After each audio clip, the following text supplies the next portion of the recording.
Good morning, good afternoon, or good evening, wherever you might be in this fine world. You are listening to the Startup Selling Show, talking sales with Scott Sambucci. That's me.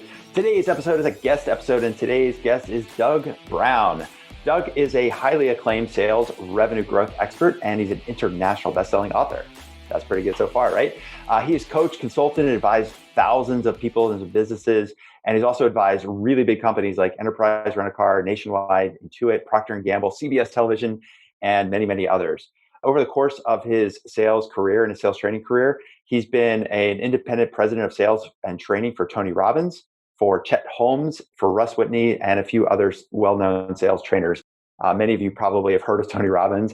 Few of you may have heard of Chet Holmes. He's one of my favorite authors, unfortunately deceased at an early age, and the author of one of the books that I keep on my shelf called The Ultimate Sales Machine. So Doug is a guy who really knows his stuff when it comes to sales and sales training.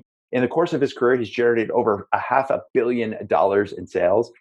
And his last client made $3 million in 5 weeks because of some of the adjustments and calibrations that he made to their sales process.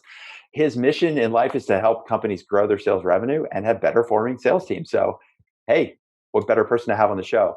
He's a 12-year veteran of the U.S. Army. He's a proud father of 2 wonderful daughters, and coming to us today from Boston, Massachusetts. So in the conversation we just wrapped up with Doug, we really kind of focused on 3 main areas. Number one, we talked about when it comes to your sales and sales process, what are some of the blind spots that companies can have, even really small startups, that when you look at your sales process in terms of how they're generating leads, what their conversion rates are, how are they pulling those leads through their sales funnel? What he has found, whether it's a small company, a medium company, or a large size company, many times there are these blind spots where there's opportunities to convert more leads, to grow sales, and otherwise grow the company without really making many changes to your marketing or to your sales team or to the way that you're selling your product. And so we talked quite a bit about a couple of examples of these types of blind spots that he's found at some of the companies that he's consulted. Second thing that we talked about was around the sales team and people, the people side of the business. We've all probably heard that saying, or some paraphrase of the saying, that, hey, business would be easy if it weren't for the people. And we talked about how to go find A players for your sales team. And what does it take as a company to recruit and keep an A player? Where do you go find those A players? And that those A players aren't always in the places that you might think. They're not always the veteran salesperson that's been in your industry for 20 years. Oftentimes, those A players are not even salespeople or in sales roles right now, but there are other signals. There are other ways that you can identify these A players that could be huge contributors to your company. So that was topic number 2, is around team. And the third topic that we wrapped up on was what to do and how to diagnose for when you're just stuck, right? We've all felt that. We know that feeling of just being stuck. You're like, everything I've done has gotten me to this point, but it's just not working anymore. I can't seem to get to that next phase of growth that I want to get to. I'm just stuck. And so Doug and I talked about how to diagnose, what to do when you are stuck, how to figure out what to do next, and a couple of quick tips on what you could do to get yourself unstuck so that you can get out of the phase that you're at and into the next phase of your company. So really excited to have had Doug on the show. Always fun to have a fellow sales professional that's been doing this for many years out there in the front lines, both selling and also teaching and training and coaching, consulting with organizations on their sales process. So had a lot of fun in the conversation. I think you'll enjoy listening to it. So let's head over to my conversation with Doug Brown. Doug, welcome to the program. It's great to have you here. Scott, thank you for having me here. I'm very excited, actually, to do this. Yeah, me too. We were just chatting a little bit before we officially went on air and talking about how sometimes it's good to have like another sales professional who's been doing it pretty long, like I have, to just get on a call and geek out a little bit and talk sales. So to help the people out that are listening, maybe just answer, like I always like to ask people, when people ask you, hey, Doug, what is it that you do? How do you answer that question for people? Succinctly, what I do is I help people and companies grow their sales revenues. It's pretty straightforward, Hey, I'm listening. you know, yeah. So, and how did you, when you started doing this as a consultancy, as a service, what got you into this place where you said, like, hey, there's a problem out there. There's lots of companies that need to grow and expand revenues. I'm the guy that's going to help them do it. I actually fell into this by mistake. So with all truth and transparency, right? So I originally went to school for the medical field. and I got a couple of degrees in biology and then one in nuclear medicine. And I went to apply for a job and I sent out 308 resumes. I got 3 responses and I got one job, and it was in Tennessee. And then they shut down the department the week before because the healthcare industry was dying. So I had all these, student loans and all this other stuff. So I ended up going back to what I was doing while I was going through college, which was selling music equipment. So I went back into sales, and I loved that job because it was just like I had all these great bands that I was around, and I was making money. And then the weird part is when I got offered a job, I was actually making more selling at that time than I was actually offered for the job. So I kind of fell into it through selling. And then what I ended up doing is I had a couple of companies that I had built, and that kind of led me on toward the training industry, which I spent a lot of time in, as we discussed earlier, between you and I. And I kind of fell into it. As I got into the training industry, what I realized was there were a lot of companies and a lot of people, including the companies that I worked for, that just had these things that to me were kind of like what I call blind spots. And so I started tweaking all of those and just adjusting the dials, if you will. And so, I did it for a pretty notable entity, and their sales went up 862% in a very short period of time. So, well, the close rate did, and their sales went up in some divisions over 100% in a very, within 4 to 6 months. So I kind of fell into it, and then I realized that people after a while were saying, "Hey, look, this is a really great skill you have," and I'm like, "Okay, well, okay, I'll do it for you too," Yeah. type of thing. But then over the years, I realized, okay, I got to refine this and get it Mhm. down into a system, and so that's what I've done. Got it. And so what are, when you talked about blind spots, because this is really, I think, getting into the core of what I was hoping to spend some time on with you. You mentioned blind spots, and I think most people listening, they're like, there's the known unknowns, but then there are the unknown unknowns. Like principally, that's what a blind spot is.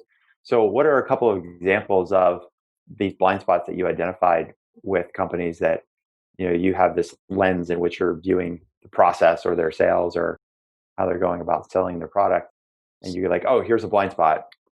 How did you see that? What were those blind spots? How were you able to see it that they weren't able to see it themselves?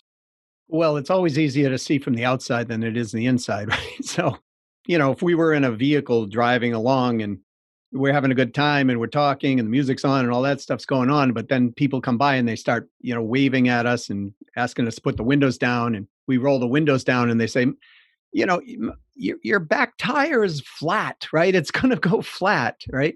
Or whatever. We can't see that from the Mhm. inside.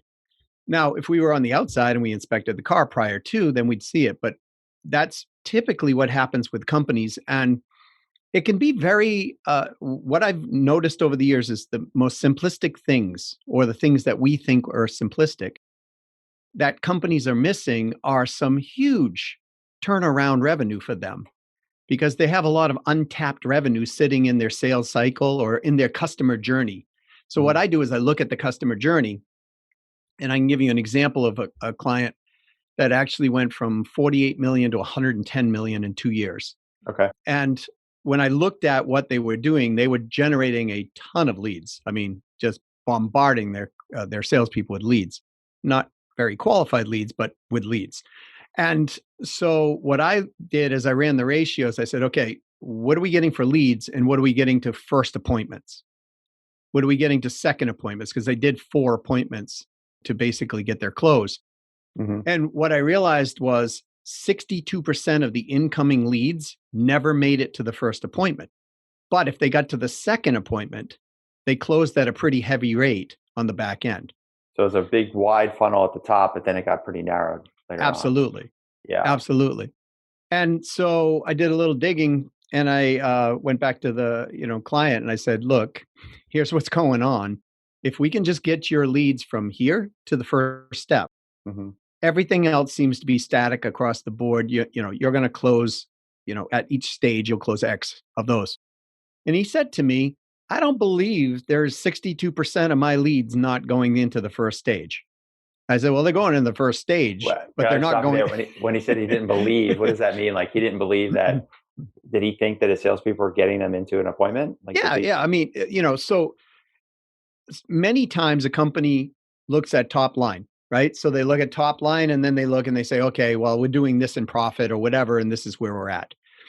But what they're not looking at is there an additional untapped revenue or untapped profit source within the company? Because they look at top line. Sometimes people do this with marketing, right? They go, well, our marketing budget is 21% or whatever. And as long as we're hitting our numbers, I don't care. But then when you come along and you show them something that all of a sudden they're like, okay, my marketing budget can actually drop to 17% and I can get more leads coming in. All of a sudden that starts to raise the eyebrow. However, if they have pride, which many owners do and salespeople do, which I do too, the natural tendency is to go, no, I can't. That's so obvious. I'm not missing that. And that's what happened with this gentleman. So fortunately for him and for me, I brought all the numbers and I said, here's the spreadsheet. Take a look. And he called me back within about 4 hours and said, what do we do to get this to the next place? And so all we did, because his sales reps, what were happening is they were virtual remote sales reps. Mm-hmm. And there was no tracking going on this. So all we did is started tracking the front end, and we mandated that a lead that comes into queue has to be answered within a few minutes or it'll go to the next rep. And we're tracking all this so we know if you're picking them up or not. And what ended up happening is 50% of the 62% all of a sudden started getting contacted, and they started getting into first appointments and so on and so on. So that kind of was the jump off point for them to actually start growing their revenue, exponentially. Wow. So because of, I want to restate what you said so that it makes sure I understand it. So whatever marketing or lead sourcing is happening, it's like all these leads are coming in. There didn't sound like there's enough of an incentive for the reps to actually go and contact those leads that are sitting there untapped. Right. So 62% were just basically not even getting to the first appointment because the response time was too slow. Maybe by then the buyer's like, well, this company didn't get back to me. I'm just going to move on to the next one. Or some other reason why we didn't get that first meeting. At least contact that lead to see if they're ready for that first meeting. And so that big gap, you had basically all this exhaust in the lead generation system where the leads are coming in, but they're actually not getting to the next phase simply because the reps weren't responding quick enough or enough in general. Yeah, absolutely. And, Wow. and the reps themselves, some of them didn't have the desire because they were making enough money on the back end, right? Yeah. And so they didn't have that self-responsibility or that motivation. They weren't intrinsically motivated and, had that high desire, the commitment to the company nor themselves at that point to grow. So that was, so we had to fix some people problems on the back end, which, business is so easy as if we remove the people from it. But yeah, we'll talk about that soon too. So what I'm imagining is this case where like you got this giant apple orchard, right? All these apples on a tree, and you give every rep a basket, and there's so many apples on the tree, they like fill up their basket, and they're like, I got enough apples. I don't need any more apples. Like, I'm good. You're like, no, but like, here's another empty basket. You can like fill up this basket too. Like, yeah, I don't know. Like, I got enough, And so like you said, there's no motivation to do that. So installing that sort of round robin system of some kind, they realize like, oh, if I don't get to the next lead, somebody else is going to take them. Yeah. And that's a very common blind spot for companies, right? So, there's a lot of companies that I've worked with, including one of the biggies that you and I were talking about prior to. The first time I looked at the lead base when they asked me to take over their sales, the first time I looked at the lead base, I ran all the numbers and I found there were 17,000 leads never followed up on. Oh. $13 a piece. Generated in like the cost of lead. Yeah, the cost of the lead was $13, right? So when I went back to the owner of that company and I told him, he told me the same thing this other person told me. There is no way that's happening, right? Because this gentleman actually was a sales training company. And he's like, that's the other guy. It doesn't happen here. No. I could see how that could happen to the other people. Exactly. But no, would never happen here. So, we resolved that pretty easily though, because we were hiring a lot of new reps that were coming in. So we just gave the new reps all the old leads and they went back and they were closing them. Right. So we started monetizing that thing. And then we put a system in that if you're coming in as a new rep, we're going to put you through the 3-week grinder, if you will, to see if you have the ability to actually go and close, these type of sales. Because we knew if they could close those type of sales, that they had a higher probability of success once they Right. got live leads. Because those leads are dusty and, could have already made a decision or just moved on. And Some, who knows how long you're oh, in it. absolutely, Scott. Yeah. All right, folks, we're off and running in my conversation with Doug Brown. One of the things that we'll get to in the show is Doug's website and Doug's book. So Doug recently wrote a book. I mentioned at the top of the show recording that Doug wrote a internationally best-selling book. And the name of that book is Win-Win Selling. Later on in the show, you'll hear about how you can get a copy of that book. But for now, I'm going to preview. I'm going to give you a little sneak peek. What he's going to share later in the show is the easiest way to go get a copy of that book is to go to a website called winwinsellingbook.com. And if you go to winwinsellingbook.com, you get over there and request a copy of his book totally for free. You just pay for shipping and handling, and he'll send you a copy of his best-selling book, internationally best-selling book, Win-Win Selling. So make sure you do check that out. You can also learn more about Doug and his business over at businesssuccessfactors.com. And again, he'll share more about that later in the show. In the meantime, as well, if you haven't already downloaded a copy of my book, there's a totally free copy of Stop Hustling, Start Scaling. That book is available for free if you go to salesqualia.com/book, salesqualia.com/book. There you can get a full copy of the PDF version of the book, an electronic copy of the book, totally for free. Just click and download, share your email address, and we'll send it over to you. And that'll add you to our email list where we can keep you up to speed with all of the webinars, the trainings, the sales masterclasses, content that's coming out, podcast episodes like this. Lots of reasons to be on that email list. We're pumping out tons of content that can help you navigate through the difficult waters to get from startup to ramp up to scale up with your business. So make sure you do download a copy of my book, Stop Hustling, Start Selling, over at salesqualia.com/book. So you got 2 books to read. Go check them out. All right, let's head back to my conversation with Doug Brown. I was doing some quick back of the envelope here. I just pulled up my phone. So 17,000 leads at $13 a lead. That's almost $250,000. It's $221,000. Yes. So you got the marketing team, like they got their budget and they're like, look, we're generating all these leads. And then at the bottom of the funnel, the sales reps are looking at their number going like, oh, we're hitting our number. So everybody's like on this, if you're looking at the business, you're like, oh, marketing has a budget. They're generating enough leads for us to hit our number. Everything must be fine. Right. But then the blind spot, like you said, is like, actually everything is sort of fine. But what if like we just work on these other leads that are collecting dust? Imagine where you could go without adding any new system. No, you don't have to like spend more money on marketing. You don't have to spend more money to hire salespeople. You're just like, let's do better with what we've got. Yeah. I mean, because it's, in that last case, it's a sunk cost. And in both cases, it was a sunk cost. So, I mean, they're better off taking that $250,000 and putting it into, I don't know, company vehicles or, into something that they can get some enjoyment out of. And, but after it was fixed on both sides, I mean, both companies grew. And, there's just common blind spots that come up that as an owner of a company, we all want to, have our thumb on everything and, the pulse going. And sometimes things as a company grows, especially in, what you call the hustle phase, which I loved, right? The beginning of the beginning of the game in the startup world, or even and we want to grow from here to here. They're back in the hustle phase, even if they're a larger company. They're just multiple hats are being worn, so people can't watch everything. So it does help to have an outside set of eyes who can spot certain things for them to come in and say, okay, we could tighten up here. Is this a priority for you? And if so, okay, we can fix that. If not, okay, we know it's there, and let's not let it mushroom out of control, right? Mm-hmm. Because sometimes people are willing just to take a loss for a while on something in order to accomplish another outcome, and that's fine if that's what their business is. Yeah.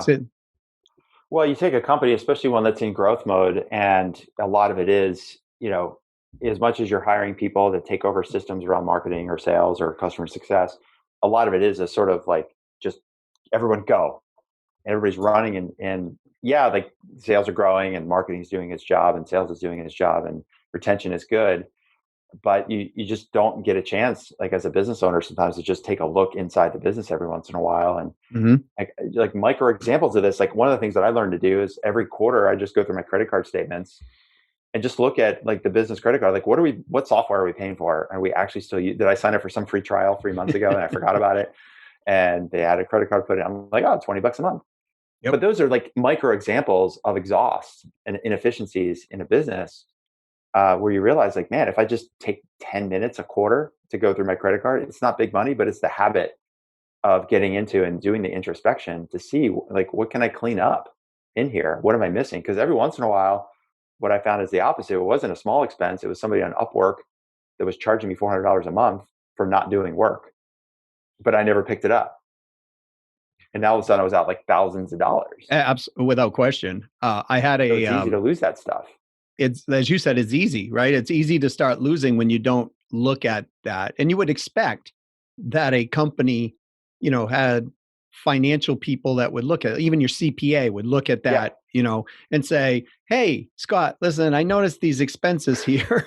Right. Oh, you must really love that Upwork, freelancer. Exactly. You're paying them $400 a month for the last 3 years. And I've had that happen to me directly, and I've seen it happen to clients. It's, one gent, this is like the epitome of insanity to me in this, because one gentleman grew from $2 million to 17 million, in 1 year.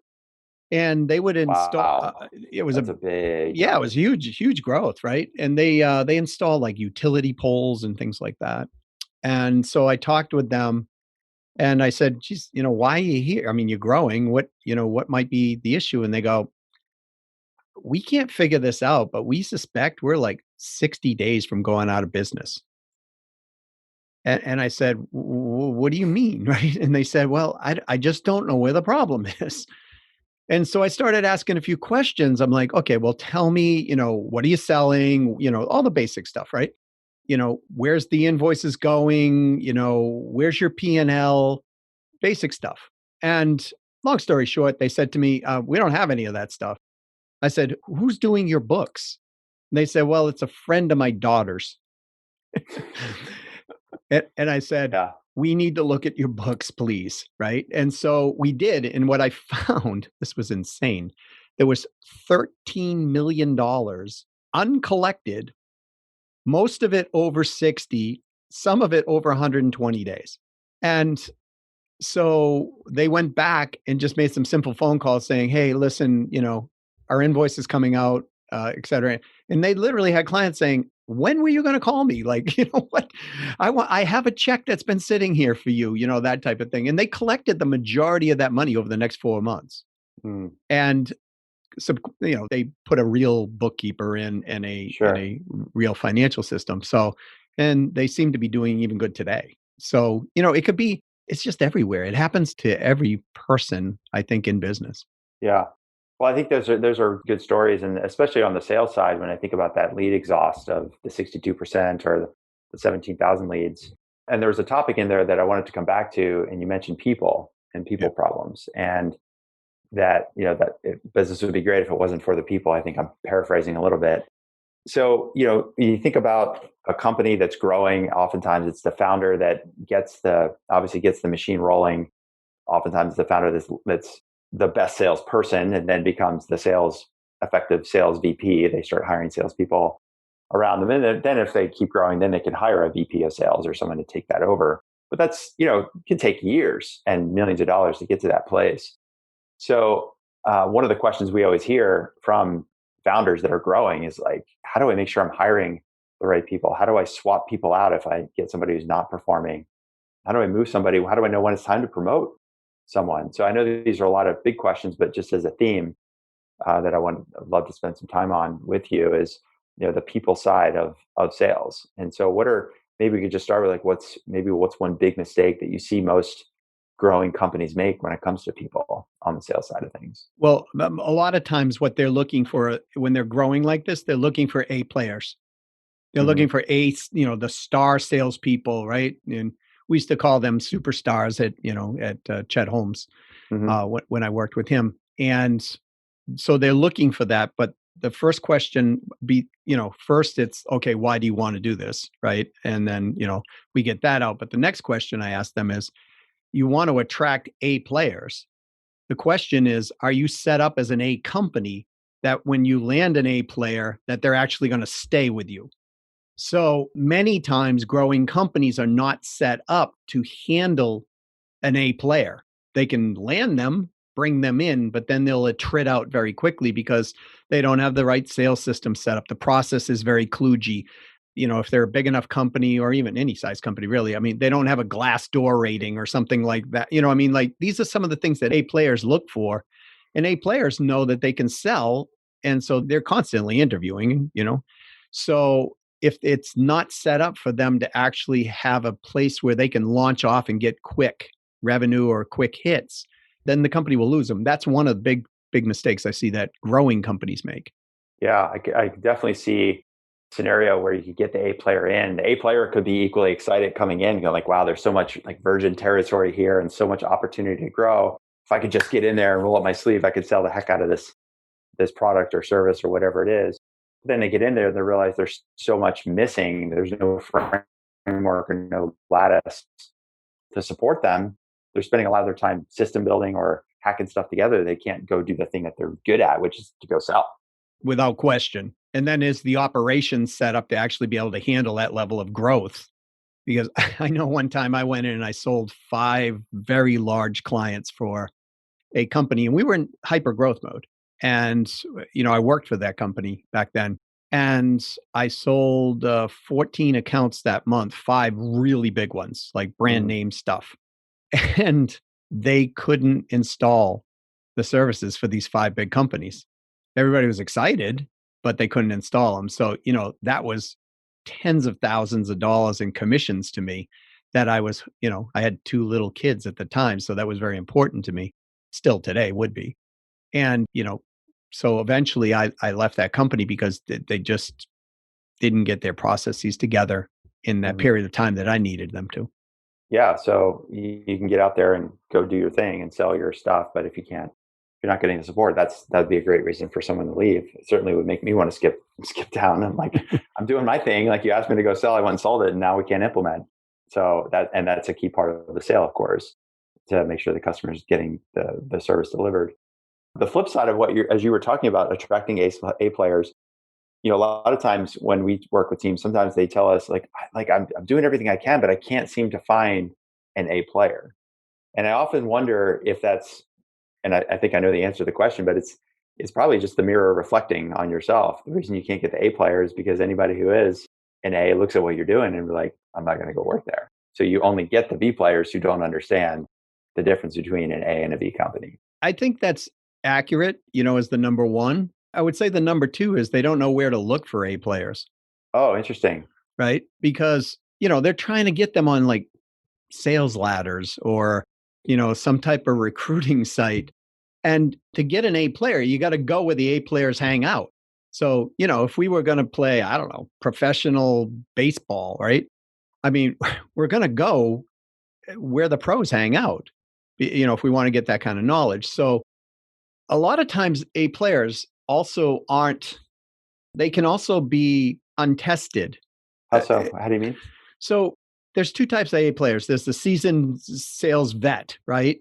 And then there's that A player that, might have been, like yourself. I mean, you run marathons and do all those type of things, that has the discipline and the commitment to see it through and all of the traits, because a lot of times, trying to hire on a resume doesn't make sense, not on a sales top professional.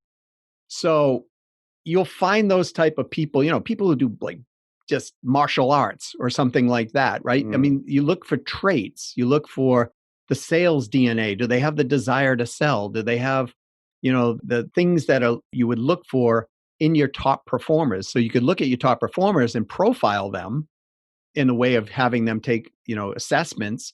And then you could benchmark that. And then you could look for that talent in other places that, you wouldn't even think they were a salesperson, right? Like I never knew I was a top producing salesperson when I was, growing up, until I actually got into sales, and I was just number 1 or number 2 generally in every company that I was there. And not to be braggadocious, it's just that, right? Sure. But I didn't realize that I had that makeup. But, I was a very serious, well, what we would call soccer, right? Football player.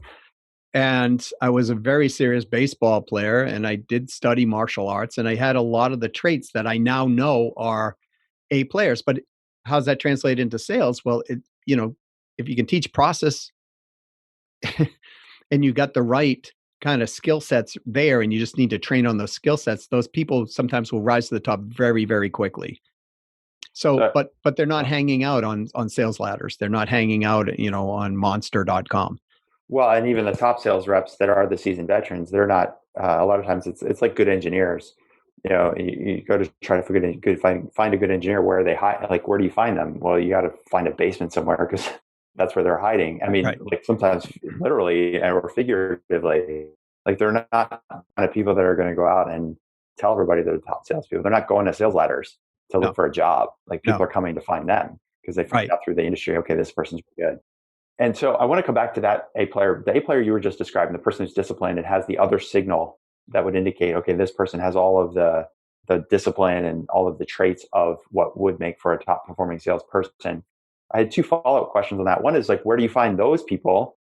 Because they may not be looking for a sales job per se. They could be in another role somewhere or even really young and just coming out of college. And two, when you say, well, you just have to teach them the skills, that can feel to some people like, I'd love to have the time to do that, but I just need somebody to step into this role and like be able to sell.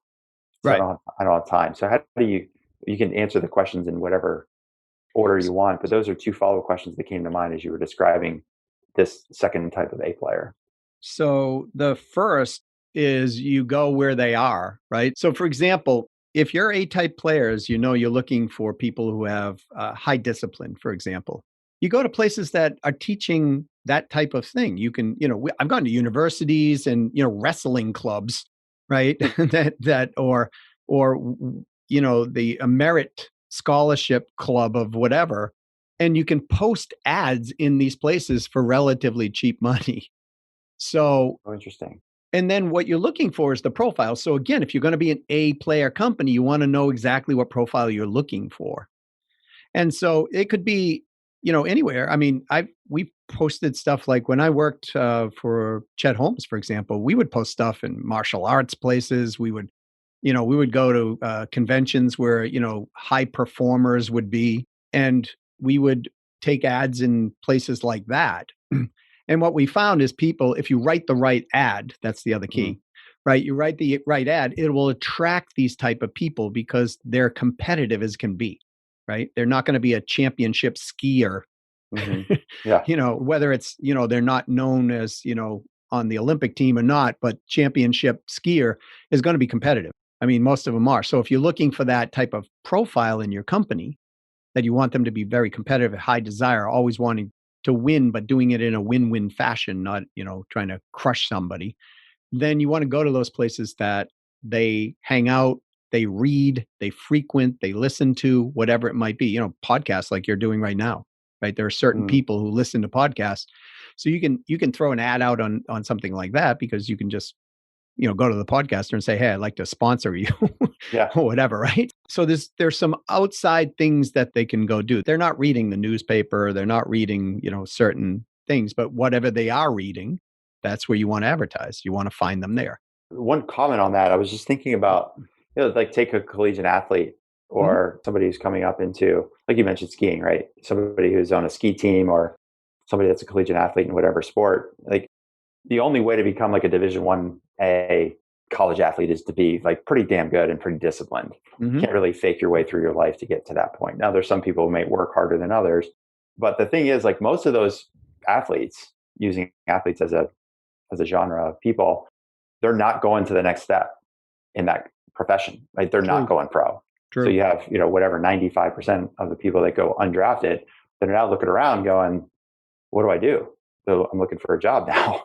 We had somebody on our podcast a couple of months ago, Ernest Owusu, who was he was actually a pro NFL athlete. Now he was on the practice squad for two different teams. He was undrafted out of Berkeley and was an athlete, professional athlete for a couple of years before an injury. And now he's like 23, 24 years old. He's like, now what? And that's how he ended up in sales. Yep. And he's been highly successful. So I love this idea of, because most of the people, when they reach that level, aren't going to go to the next level. They're not going to go to the Olympics. They're not going to go to the pro, and they're going to be looking for an opportunity, and they know how to take advantage of an opportunity like that. Right, right. I mean, even like a guy like Fran Tarkenton, I don't know if you remember him, he I was know who he is. Minnesota Sure. Vikings, right? He got himself out there in the sales world supporting, I believe it was, please don't sue me for for this, Yeah. right? But he was supporting certain companies as a entity that was a representation of you've got to sell in this company to actually to go, right? And I believe don't that even remember the movie Rudy? Sure. Yeah. I believe Rudy went into a sales job after college, right? Okay. And I know he was a speaker and a trainer on Sure. top of that. But so it's not uncommon when you have, the desire of Rudy to really succeed in sales. But people who are hiring people don't look at the traits many times. They look at, oh, well, look at this resume. This person's, oh, they're likable. So they got to be able to say, I like them. Look, they can communicate. But that doesn't mean that they have that desire and that will to go through, 100, meters of broken glass if need be with bare feet to get to that Yeah. next point. Right. And so depending on how the first thing the company must do is get very clear on what type of person they actually want representing their brand. And then it's just like marketing, you want to know what your ideal target profile is, and then you go out and you find that ideal target profile, and it makes the sales job easier. The second thing about training though is, again, that goes back to, are you going to be an A player company, right? If you want A players, you better have a consistent, systematic training program. And, it's got to be active. It can't be passive, like, oh, yeah, go watch these videos, kid. It's got to be active system that is, okay, here's our system. Here's how we train. Here's how we do this. And the cool thing about doing that with people, many of them who don't have that experience, is they'll suck it right up. You know what I mean? It's like, oh, okay, this is the system and the process I got to follow, because they don't have any bad habits or, think that they know better or whatever it might be. So, we used to take people in all the time and they would rise to the top very quickly because we had a very strict training system. So if a company doesn't have that, they have to put it in. Hmm. So what I'm hearing you say, like the root of my question was, if I'm a founder and I'm hiring salespeople, my fear would be, I don't know how to train these people. I don't have time to train them. And it sounds like the answer is, well, maybe you shouldn't be the person training them. Maybe you should be working with a coach or a consultant, or get that person in a training program of some kind, whether it's a traditional program or, working individually with somebody like you or me, to make sure they get the coaching they need. And your job could be teaching them the industry, teaching them the clients you work with, teaching them the product. And then the job of the training or the coaching should be, this is how to sell. Right. Because when they start getting to a certain point, like you had mentioned in the beginning, the founder usually becomes the VP of sales and then Mm-hmm. gets big enough to hire it off. Well, the same thing with training. The founder cannot be, 27 arms trying to do things all at one time. It's just not effective or efficient. So yeah, I mean, they can outsource that process for somebody to come in. I know you will do things like this. I do things like this. I just did one for a company out in California. I wrote their whole sales playbook for them. I created all their scripts. I did all their follow-up pieces, right? And we put it in a sales cadence. So, it's a 21-day process. This is how we do Mm-hmm. it here. And they've done it that way for almost 10 years, but they didn't have that as a system. And they were having exactly the challenge we're having. They're bringing people in who had great industry experience, but they then came in and started selling their way, not the way of the company, and they weren't successful. Mm-hmm. Got it. I'm really glad we spent some time on the people side, because there's some really good insights there. There was one last topic I wanted to spend a little bit of time on to get your perspective on it, which is this idea of getting stuck, right? As a company, whether you're, trying to get to the first million in revenue and you're stuck, trying to break through the first million, and I just sort of laugh because it's like, they're stuck, even though they're doing $300 million a year in revenue. So every company goes through these phases where they get stuck. And so I wanted to get your perspective as to, how should CEOs or founders think about how to identify that they're really stuck versus in a rut? And how do what are some practices you'd recommend to get unstuck? to get kind of out of their own way? Okay, those are two different things. Get out of their own way and get out of Okay, being stuck. But sometimes they're one and the same. But sure. it goes back to what you said earlier on this call, right? Periodically, quarterly in your case, you review what is going on with your financials. You look through your credit cards and you're getting that assessment, you're getting that check-in to figure out, okay, what's optimal here? What's not working? Am I paying Upwork?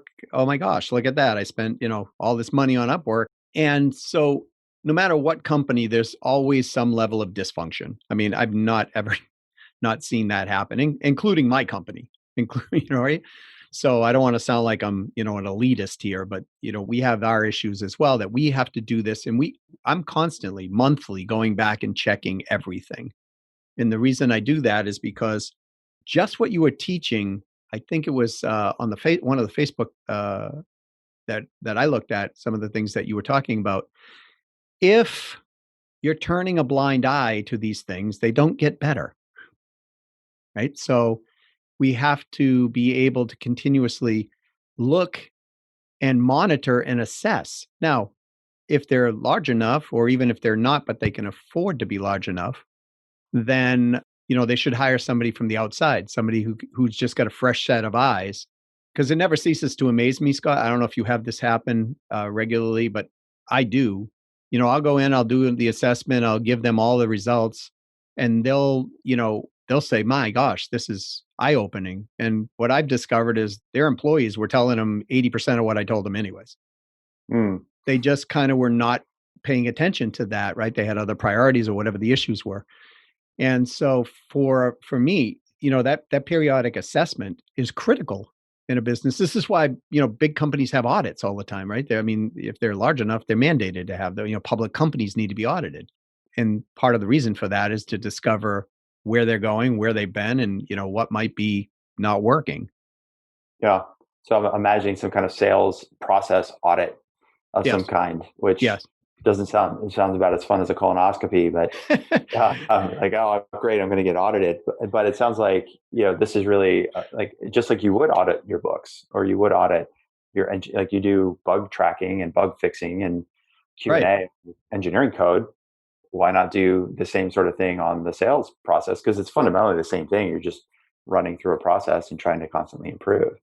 Right. Just like a software bug, if that exists and then you keep building code on top of that and code on top of that, then all of a sudden it's like, okay, where is the problem? Right. Mm, And the same thing with people with the blind spots in sales. Like, that gentleman I was telling you about that they weren't getting into their first appointment, you know, that seems like a fundamental thing, but when things are happening in real time, it's easy to miss things like that. mhm. So people like yourself and myself, we would look at that and we would spot it. We'd look at all the measurements, the metrics. We'd look at what's going on. We'd interview the people internally because they will tell us things that they would never tell others Yeah. internally. Please don't tell my boss this, but Exactly. yep, guess what I'm going to tell your boss next. No, but you're right. I mean, I think getting that triangulation and the healthy perspective is important. And I think doing those audits, I think it's important, and being open, and I think being open to criticism too, and being willing to take a step back is also really important. And we've had this in our business where we've had certain processes running, and then we realized, okay, this is actually a good process that got us to one phase. But if we're going to get to the next, we actually can't run this process anymore. We have to almost like start over. It could be around lead gen, or it could be around how we're supporting customers and delivering to customers. It could be across the board. We're like, okay, this is good enough to get us to this phase. But using your analogy, like continue to build on top of that base is only going to create a rickety structure that's eventually going to topple over. Yeah, I mean, if you have water, it's absolutely true. If you have, somebody once said this to me, so I'll repeat it. They said, "Look, you might have a full glass of water, but if you leave that standing for 30, 40, 50 days, you're probably not going to take a sip of that water, right? Because it's just stagnated and it's growing stuff at this point. So, at any cost, if you try to pour in good quality water on top of that, it's still not going to work. So Mm, sometimes you have to do exactly what you said. It's like, okay, this got me here, but to get there, I've got to do something different than I did now. So I'm going to pour all this water out, or the majority of the water out. and then, scrub things down and then put, nice, clear, fresh water in there, which gets us to this next step. And that takes courage, by the way, courage and grit to do Yeah, those things. for sure. It's definitely not fun to do it, but the only way to, like you said, to grow and not stagnate is to continually do that. And whether that process is quarterly or, semi-annually, whatever that cadence is based on your business case, you've got to get the hygiene in there. Because if you don't, then you're not going to be able to get to where you want to go. Yeah, I have a client that I still work with, and they had a division that was doing $3 million, and they were about a $10 million company at that time. But their whole business model was shifting. So they had to make the decision to cut 3 million in revenue to go to the new model. And that was come on, that's 3 million out of 10 million, right? So, but they did in that following year in the new system, they more than made up for the $3 million. And, a couple of years later, they're, 20 plus $1 million company. I love that. So, yeah, me too. Well, listen, Doug, this has been a great conversation, man. I'm really glad we're able to sit here and just sort of talk through some of these issues. Lots of good learning around looking at blind spots, thinking about hiring, how to get unstuck if you're stuck. So if people wanted to learn more about the work that you do and if they're a fit for your expertise, what would be the best way for them to get in touch, or where could they check out more? Oh, they could either get in touch with me at Doug at businesssuccessfactors.com. Factors. I just heard my Boston accent. So Doug at businesssuccessfactors.com. They can call me directly at 603-595-0303. They can certainly go to the website at businesssuccessfactors.com. If they want a book, because I had a book that just came out that was an international bestseller. It's called Win-Win Selling, Unlocking the Power of Profitability Through Resolving Objections. It goes into the philosophy and the psychology behind handling objections in all communications. And it's just a great book for, life in general, from what I have gotten the reviews on. So that would be at winwinsellingbook.com, and they can actually get a free copy of the book, just pay shipping. winwinsellingbook.com. Yes. Make sure we have that in the show notes as well. I'm on the Amazon page, and I saw you've got 20 reviews, a bunch of 5 stars, 4-star or 2. So people that are bought it are loving it. So that's a really good sign. Dude, I'm really glad to have you on the show. Thanks so much for sharing your perspectives on this. Definitely recommend grabbing a copy of the book. Sounds like an easy decision to go to Win-Win Selling. Was it winwinsellingbook.com? Yes, winwinsellingbook.com. Perfect. Grab a free copy of the book plus shipping. And then otherwise, you can go over to businesssuccessfactors.com and check out Doug and see if he's kind of guy that can help you out. So thanks again, Doug. Thanks for sharing your genius and your time with us today. As soon as we get this up and running onto the interwebs, we'll let you know. You can share it out with your tribe as well. Be happy to do that. And thank you for having me on, Scott. No, glad to do it, man. All right, Doug. Talk to you soon. All right. See ya. See ya. Bye. All right, folks, that is a wrap. Thank you so much for listening to the Startup Selling Show. Loving that the numbers keep going up. I've been saying this now for months and years. Every single month, we're seeing more people listen to the show, download, subscribe. And it's really thanks to you, people that are listening to the show, because you're the ones that are going out and telling your friends about it. You're leaving reviews. The viral is still the best way for people to learn about the show. So if you could tell a friend or 10 about in this episode or other episodes that you've really enjoyed in the past, send somebody a quick text right now and say, listen, check out this podcast. It's called The Startup Selling Show, Talking Sales with Scott Sambucci. If they just search Startup Selling Show in most platforms like Apple Podcasts or Spotify, you should be able to find it. Or you can search my last name, Sambucci. That's also an easy way to find it. It's a good keyword in which to find our podcast in any of those listening platforms.